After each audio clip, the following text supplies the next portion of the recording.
Bonjour, nous sommes le dimanche 21 novembre 2021 et il se fait que vous allez voir une série d'entretiens que j'ai accordé à une chaîne YouTube euh, organisée par l'Université Laval au Québec et en collaboration avec l'Université catholique de Louvain. Ce sont des grands entretiens avec des anthropologues. Voilà, ça, en général, il y a 10, 12 épisodes d'une vingtaine de minutes. Et ça s'appelle Les possédés et leur monde. Et hier, je regardais les entretiens que Jeanne Favret-Sala avait accordés à cette chaîne. Alors, Jeanne Favret-Sala, si vous lisez mon blog, vous savez qu'il y a toute une série de billets qu'elle a rédigés pour mon blog, et vous savez aussi que c'est pas par hasard, c'est parce que c'est une amie.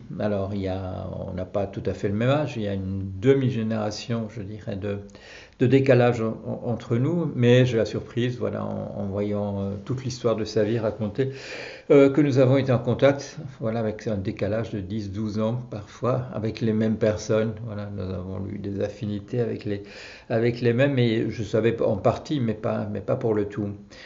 Si je vous en parle, c'est parce qu'il y a une chose qui m'a frappé. C'est que le début de ses ennuis, parce que voilà, on lui a mis beaucoup de bâtons dans les roues, c'est une chose que nous avons en commun aussi, euh, dans sa carrière d'anthropologue, et elle raconte que tout au début, on lui ferme les portes carrément de son domaine, qui est donc voilà, de connaître bien la Kabylie, parce que elle met en évidence le fait qu'il y a là des sociétés qui vivent dans un parfait équilibre, qui est de sociétés en guerre civile permanente.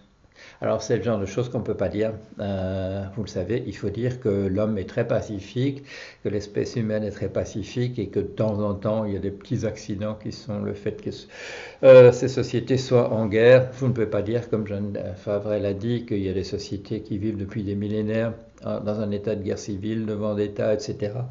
Et que c'est la manière qui fait qu'elle se perpétue. Non, et vous ne pouvez pas dire, comme moi non plus, quand je tends un regard en arrière, l'histoire de l'espèce humaine, c'est des guerres avec quelques trêves de temps à autre. Non, il ne faut surtout pas dire ça.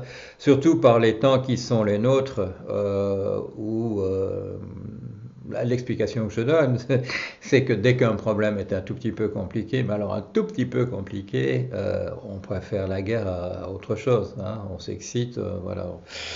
On se monte le bourrichon et on va taper sur les autres, ou bien c'est les autres qui viennent taper sur nous. Les deux arrivent en général, et c'est comme ça qu'on fait. Alors, et encore, hein, parfois on ne sait même plus, problème.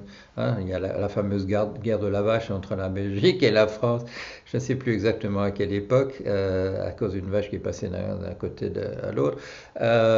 Et pour ça, on fait déjà une guerre. Alors, les amis, quand il s'agira de la survie de l'humanité, vous allez voir, nous allons nous arranger pour résoudre le problème en vitesse avant même que la nature nous fasse payer très cher le fait que nous avons complètement défoncé la capacité de charge de notre environnement par rapport à l'espèce que nous sommes. Et c'est pour ça que je mets le paquet en ce moment sur deux choses. Voilà, je rends un peu service à des personnes individuelles. Il y en a une dizaine en ce moment. Je crois que le chiffre exact, ça doit être 9.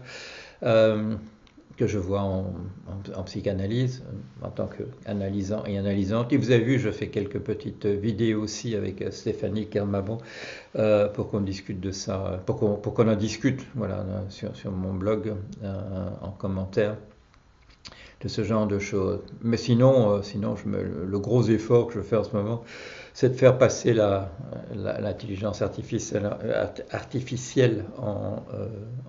en secondes, pas le faire passer la seconde, avec une petite équipe. Voilà, on travaille là-dessus. Vous allez voir ça, si vous regardez mon blog, oh là là, ce matin, si vous regardez mon blog, vous allez voir tout à l'heure l'effort que j'ai fait hier. J'essaye, vous allez voir, j'essaye vraiment de prendre les questions que l'IA essaie de résoudre et de les poser en programmeur. Je ne propose pas des programmes, mais je propose voilà, des ébauches de programmes. Comment il faudrait faire vraiment si on veut vraiment refaire l'être humain au niveau de la machine. Et personnellement, je crois qu'il n'y a aucun intérêt à le faire. Vous allez voir ça. Et pour le reste, bah, j'essaie comme tout le monde, voilà, j'essaie de penser un peu à autre chose. Et c'est de ça que je vais vous parler aujourd'hui essentiellement. C'est d'autre chose. Vous avez peut-être vu une vidéo que j'ai consacrée à Claude Chabrol. Voilà, il m'est venu l'idée il y a quelques mois, parce que ça prend du temps, ça m'a pris du temps de compléter, de voir les films de Chabrol que je n'avais pas vus, parce qu'il y en a une cinquantaine, on ne les trouve pas tous. Parfois on les trouve voilà, dans des éditions extrêmement compliquées. J'en ai trouvé un là récemment que je ne trouvais pas ailleurs. Malheureusement, et on vous le vend sur Internet sans hésiter, et ce n'est ni la zone européenne pour lire la disquette, ni les États-Unis. Moi, j'ai l'équipement pour les deux, mais c'était même pas ça. C'est encore un truc qu'on peut lire qu'en Australie, mais on n'hésite pas à vous le vendre sur l'internet. Et donc voilà, j'ai vu une longue série. J'ai dû voir maintenant revoir, parce qu'au passage, j'ai eu envie de revoir ce que j'avais déjà vu, que j'avais beaucoup aimé. Et donc, je vous ai fait une vidéo où je parlais voilà, du plaisir que j'avais à regarder les films de Chabrol. Et ce qui m'avait frappé, je ne sais pas si j'en ai parlé, mais c'est le fait que parmi mes préférés, il y en a deux. Voilà, je vais vous le montrer. Alors, il y a celui-là, Les fantômes du Chapelier et Betty. Voilà, ça c'est vraiment, je les mets tous les deux dans les 5 premiers. Et ce qui m'a frappé évidemment en y repensant, c'est le fait que, vous l'avez vu, c'est d'ailleurs bien écrit dessus, non c'est en petit en fait c'est en petit sur les deux, que ce sont des histoires de Georges Simenon. Alors Georges Simenon, je viens de regarder les dates de 1903-1989. Et vous le savez, bon, il n'y a pas que Chabrol qui ait fait des films à partir de romans de Simenon. Il y a tous ceux qui ont été faits sur des Maigret. Mais il y en a beaucoup d'autres, et en France en particulier, il y a beaucoup d'autres qui ont été faits. Je regardais l'autre jour La Marie du Port, qui est un carnet. Alors, carnet, c'est un film de 1950, La Marie du Port. Avec Gabin, c'est pas un Maigret, mais c'est très beau. C'est un carnet avec des prises de vue de Henri Quételan, je crois. Le nom, ça me revient pas. On parle rarement malheureusement des directeurs de la photographie. Très très très belles images de ce monsieur, donc je suis plus tout à fait sûr de retrouver le nom. Et un film de Carnet, bien entendu. Carnet, c'est l'homme des enfants du paradis, entre autres. J'ai fait allusion l'autre jour, parce que l'histoire est un peu déformée. Ça, c'est ce qui est dommage, c'est que quand les metteurs en scène ont pris du Simenon, quand ils ont essayé de l'améliorer, en général, c'est la catastrophe. Il ne faut pas essayer d'améliorer ça. C'est en général parfait. Et ça, c'est une remarque que faisait Chabrol. C'est qu'en parlant de Betty, il dit c'est un roman cinématographique. Il y a même pas, le metteur en scène n'a même pas à ajouter quoi que ce soit. Il peut reprendre parce que c'est fait comme au cinéma, avec des flashbacks, des trucs en avant, avec pratiquement des plans qui sont découpés avec les angles de vue. C'est pas que Simenon en parle, mais il le fait. Voilà, il a compris le langage cinéma et il écrit en langage cinéma, avec peu de description, peu de description des personnages, peu de description de l'arrière-plan. Et ça, c'est au cinéaste de le mettre. Et heureusement, Chabrol, lui, quand il a fait Betty, en fait, j'ai voulu voir. C'est ça qui m'a conduit à relire du Simenon. Je suis retourné voir Betty, voilà le roman, on le voit pas, c'est écrit sur la tranche, voilà Betty. J'ai voulu voir, par curiosité, la différence entre Chabrol et Simenon. Et il a raison, Chabrol, quand il en parle. Il n'y en a pas, c'est la même chose. Alors évidemment, il y a des gens, il y a Stéphane Audran, Il y a surtout Marie Trintignant, qui est Betty, et qui le fait. On a l'impression qu'elle est née Betty. Voilà, ça c'est les grands talents d'acteurs. Et donc, j'ai essayé de trouver Betty. Je ne l'avais pas dans ma bibliothèque. J'ai trouvé Betty. Et j'ai pu acheter un lot. Voilà, il y avait un lot avec toute une série de Siménon à 5 euros. Alors, je n'ai pas hésité. Et j'en ai lu quelques autres là, sur ceux que j'ai achetés en lot. Dimanche. Voilà, dimanche. Ça vous dit pas grand-chose. Il y a un film qui a été fait, mais en Allemagne, donc il y a beaucoup de gens qui n'ont pas dû pas le lire. Et quand vous lisez une série de Siménon comme ça, à la suite, vous voyez que c'est très différent. Bon, évidemment, quand c'est des Maigret et qu'il appelait des romans faciles par opposition à ce qu'il appelle les romans durs, il explique dans les interviews, il dit Maigret c'est facile, bon, il y a un mort ou une morte et puis Maigret va trouver. Et ça c'est facile à écrire. Les autres, non, il faut trouver une véritable histoire. Dimanche, je ne vais pas te faire de spoiler du tout. C'est l'histoire d'un bonhomme qui se croit beaucoup plus malin qu'il n'est. Et c'est très agréable de voir à quel point il nous met dans la confidence d'être véritablement un génie. Et puis il ne l'est pas. Très beau. Ça se passe sur la Côte d'Azur. Le héros est un restaurateur. Toutes les histoires sont toujours très, très différentes. Qu'est-ce que j'ai encore lu là? Voilà. Là. Les autres. Là, je vais vous lire, parce qu'il y a quelque chose d'intéressant. C'est autobiographique du côté de Siménon. Et ça va intéresser tous les gens qui ont des bouquins qu'ils essayent de faire publier et qui n'y arrivent pas, parce qu'il y a tout un petit passage là-dessus. Et vous allez voir pourquoi je vous dis que c'est autobiographique. Ça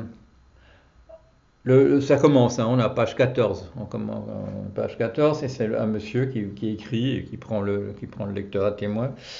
En un mois, j'ai écrit la longueur d'un roman et dans mon esprit, c'est bien un roman, aussi passionnant que ceux que les écrivains inventent, avec l'avantage d'être vrai de bout en bout. Lorsqu'il a été fini, j'avoue que j'ai eu le désir de le voir paraître, ne fût-ce que pour montrer à certaines gens que je ne suis pas complètement incapable. Bon. Je l'ai d'abord envoyé à un éditeur de Paris qui, quelques semaines plus tard, me l'a retourné accompagné d'une lettre aimable, la même, sans doute, qu'ils envoient à tous les auteurs refusés. J'ai pensé alors à un romancier dont j'ai lu tous les livres parce que je m'y trouve un peu en famille. C'est le seul des auteurs que j'ai lus dont les personnages me donnent l'impression d'être des hommes comme moi, avec les mêmes problèmes, les mêmes préoccupations, la même façon de réagir. Donc vous avez compris l'astuce, c'est Siménon, là, auteur de Les Autres, qui parle de Siménon, auteur, en disant que c'est quelqu'un pratiquement comme lui. Je me suis dit que cet homme-là, à peine plus âgé que moi, mais bien entendu il a le même âge, d'après ses biographies, me comprendrait. Et je lui ai envoyé mon manuscrit ainsi qu'une lettre dans laquelle je lui expliquais, peut-être maladroitement, pourquoi je m'adressais à lui. Contre toute attente, il m'a répondu dans la semaine. Je regrette maintenant le mouvement de dépit qui m'a fait déchirer sa lettre en petits morceaux que j'ai jetés au feu. Je croyais chacune de ces phrases gravées dans ma mémoire, et au moment où je voudrais les citer, je n'arrive pas à les reconstituer. J'ai brûlé le manuscrit aussi, et j'avais les larmes aux yeux en voyant les feuillets flamber dans les bûches. Que me disait-il au juste? Et qu'est-ce qui dans sa lettre m'a laissé une telle amertume? Qu'est-ce que Siménon pense, auteur de Les Autres, pense d'une lettre que Siménon lui a envoyé à propos d'un roman autobiographique qu'il avait envoyé chez un auteur. Chez un éditeur. Sa lettre m'a laissé une telle amertume, est-ce bien le mot? N'ai-je pas surtout été humilié? Comme quand on vous surprend dans une attitude dégradante. Certes, ouvrez les guillemets, il m'avait lu de bout en bout avec un réel intérêt. Bon. Il ajoutait que c'était, entre guillemets, un document humain. Et on trouvait dans la même phrase le mot émouvant. Mais justement à cause de cela, ouvrir les guillemets, on ne se sentait pas en présence d'une œuvre littéraire à proprement parler. Il n'employait pas le terme confession, que je sentais néanmoins dans son esprit. Ouvrir les guillemets. Je ne crois pas me tromper en pensant qu'on peut vous identifier avec votre personnage et que vous avez vécu vous-même assez récemment. Fermez les guillemets. Je ne le cachais pas. Et si le livre était paru, beaucoup de gens n'auraient pas manqué de me reconnaître. Alors pourquoi étais-je ulcéré ? C'est qu'il y avait justement cette fameuse phrase que je ne retrouve pas, à la fois explicite et réticente, une phrase à laquelle tout écrivain qu'il est, il a dû réfléchir un bon moment. En vous lisant, on a l'impression assez pénible d'assister malgré soi à. Voilà. Et alors, où est l'astuce ? Où est l'astuce ? C'est que Simenon a eu cette expérience. Il a écrit un roman qui s'appelait Pédigré, qu'il a eu du mal à faire publier. Il a été publié en 1948. Celui que je lis là était publié en 1962, mais il se souvient de ça. Finalement, il s'est fait assassiner par tout le monde quand le livre a paru quand même, en particulier par des gens qui se reconnaissaient dans les personnages, parce que c'était effectivement des gens qui dans son entourage. On a fini par le republier en 1952. Et avec des tas de passages caviardés que les avocats divers des différentes personnes avaient été parvenus à faire caviarder. Et mais alors pourquoi est-ce que les autres est intéressant de ce point de vue-là? Pas parce qu'ils nous racontent ça au départ, mais parce que le reste de l'histoire, c'est le personnage qui explique qu'il a écrit un truc autobiographique et qu'on ne voit absolument pas un roman qu'il trouve très intéressant de sa propre vie. Il arrive, dans le reste des pages, à raconter sa vie. Il la raconte entièrement. C'est-à-dire qu'il a pris l'éditeur à contre-pied. Voilà. Et c'est sans doute, je me dis, c'est ce que Simenon a dû se dire après l'expérience de Pédigré et tous les déconvenus. Il a dû se dire, j'aurais dû m'y prendre autrement, et j'aurais dû m'y prendre comme dans les autres, c'est-à-dire, passer mon histoire sous une forme romancée, où on n'a pas l'impression que c'est véritablement de moi que je parle.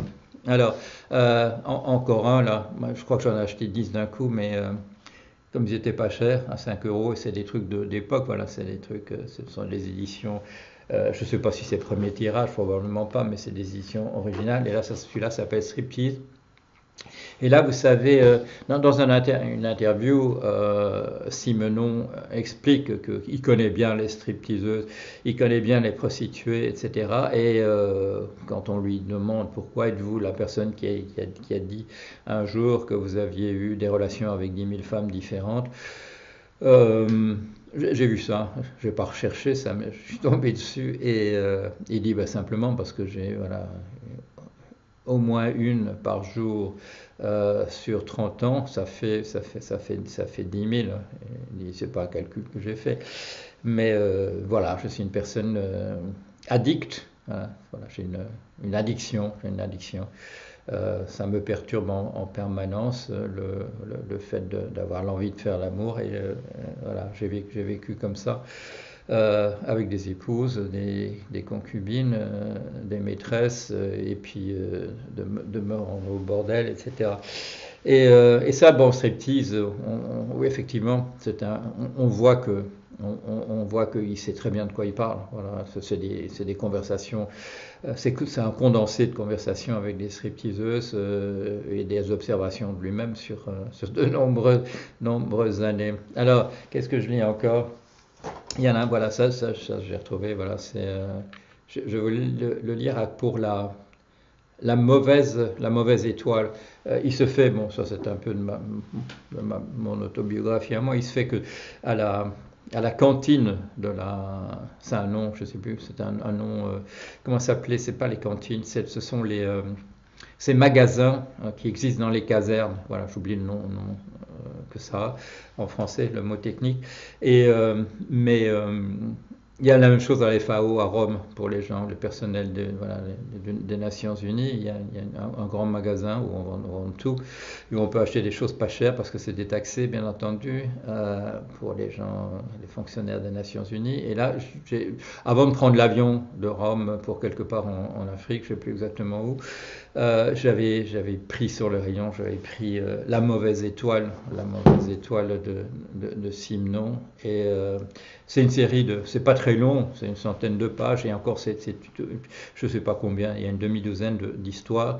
Et voilà, c'est très très beau parce que le thème, c'est les gens qui ont eu pas de chance. Voilà, voilà, les gens dont le destin, c'est de ne pas avoir eu de chance. C'est pour ça qu'il appelle ça la mauvaise étoile.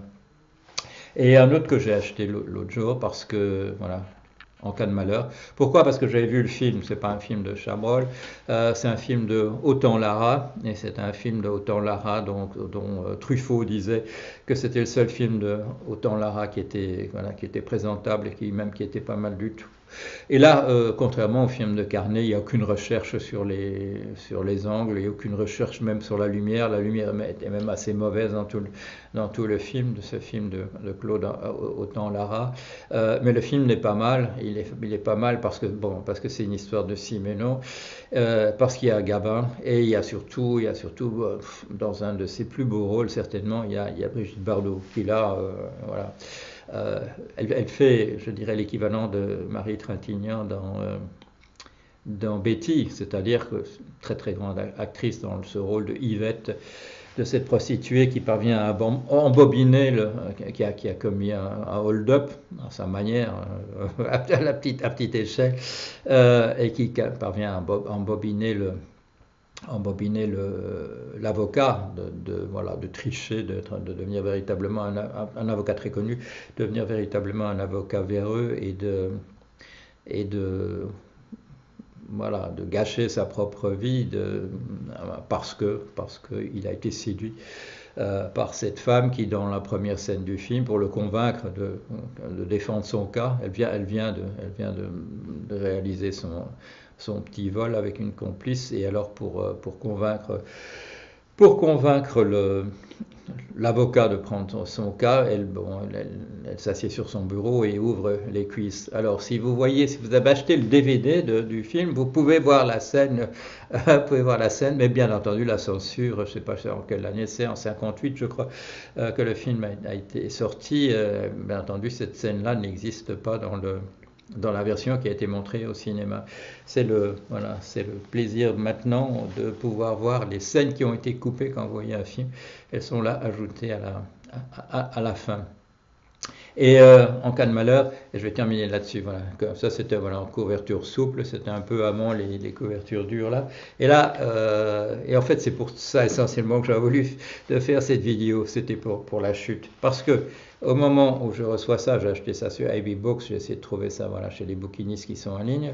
Et au moment où j'ouvre le livre qui m'arrive, c'est quoi, il m'est arrivé il y a une dizaine de jours, il y a un papillon là-dedans, et vous voyez peut-être ce qui est écrit, et je le laisse un moment pour que vous puissiez le lire si vous arrêtez la vidéo, sinon je vais vous lire ce qui est écrit. Bonjour, meilleur souvenir de notre rencontre à Becherel, et là il y a la signature du monsieur. C'est-à-dire que le bouquiniste me connaît, le bouquiniste à qui je me suis adressé, mais je me suis adressé simplement parce qu'il avait ça. Moi, je me suis adressé de manière anonyme sur AB Books à quelqu'un qui pouvait me vendre en cas de malheur.